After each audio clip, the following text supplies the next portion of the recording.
ஒரு கழுகு வானத்தை வெல்ல பிறந்தது. ஆனால் அது பிறந்தவுடனே பறக்காது. முயன்று முயன்று தன் இறக்கைகளை பலப்படுத்திக் கொள்கிறது. அதுபோல நாமும் வெற்றி பிறவி கொடையல்ல, பயிற்சியின் பலன். கழுகு அதன் இலக்கை ஒருமுறையே பார்த்தால் போதும், அது திசை மாறாது.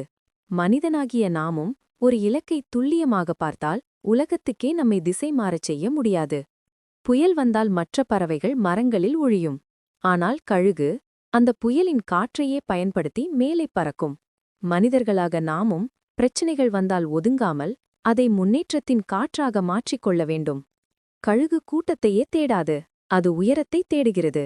நாமும் எல்லாரையும் மகிழ்விக்க வேண்டிய அவசியமில்லை. உற்சாகம் தரும் சிலரை மட்டும் மனதில் வைத்தால் போதும், உயரத்துக்கு பறக்க. கழுகு போல நாமும் ஒரே ஒரு முடிவை எடுக்க வேண்டும், நான் உயரப்போகிறேன் என்று.